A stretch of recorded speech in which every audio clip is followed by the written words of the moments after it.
जब तेजस्वी जी इस राज्य के विपक्ष के नेता रहे हैं और सरकार में भी रहे हैं, तो ऐसा क्या हुआ कि उनके पिताजी को इलाज कराने के लिए सिंगापुर जाना पड़ा? और अगर उनको पटना के एम्स का, हमें याद है कि सुषमा स्वराज जी ने जब पटना में एम्स की शुरुआत करने की बात कही थी, तो आज 80% बिहार के मरीजों के लिए एम्स खुल गया है, लेकिन उनका बहुत स्वास्थ्य से कुछ लेना देना नहीं। किसी और पत्रकार ने कहा कि अगर किसी को, अगर आपके स्वास्थ्य का आपकी बेटी ने ध्यान दिया है, तो ऐसा क्या है कि उसके लिए आप उनको कैंडिडेट बना दें। पाटलिपुत्रा में भी बेटी को अपना कैंडिडेट बनाते हैं, छपरा में भी कैंडिडेट बनाते हैं, तो क्या राष्ट्रीय जनता दल में कैंडिडेट का बड़ा अभाव हो गया है क्या?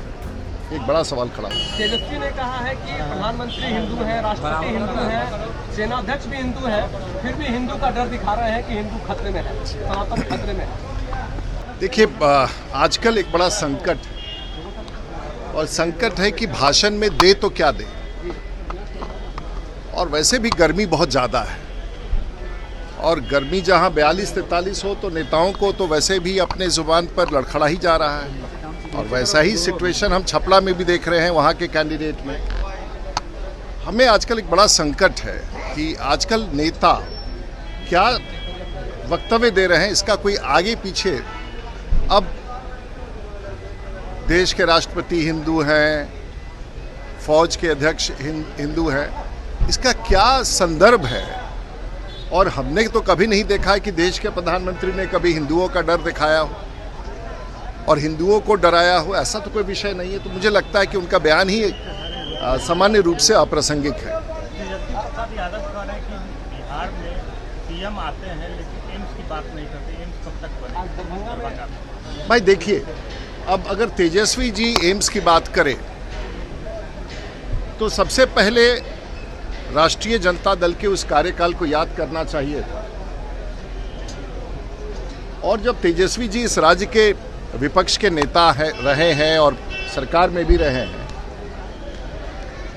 तो ऐसा क्या हुआ कि उनके पिताजी को इलाज कराने के लिए सिंगापुर जाना पड़ा?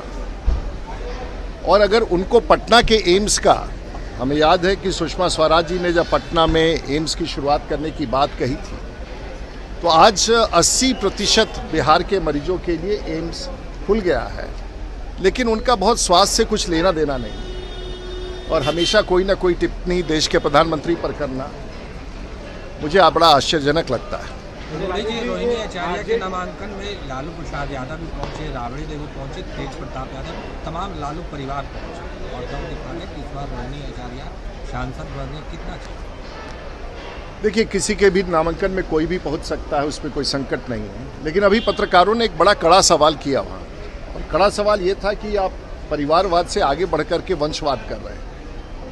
और किसी और पत्रकार ने कहा कि अगर किसी को, अगर आपके स्वास्थ्य का आपकी बेटी ने ध्यान दिया है, तो ऐसा क्या है कि उसके लिए आप उनको कैंडिडेट बना देंगे? ये सवाल भी कई पत्रकारों ने किया था, और ये भी कहा था कि आपको धन संपत्ति दे देना चाहिए या राज्यसभा भेज देना चाहिए। तो आखिर कैंडिडेट बनाने का, और वो ही नहीं, पाटलिपुत्रा में भी बेटी को अपना कैंडिडेट बनाते हैं, छपरा में भी कैंडिडेट बनाते हैं, तो क्या राष्ट्रीय जनता दल में कैंडिडेट का बड़ा अभाव हो गया है क्या?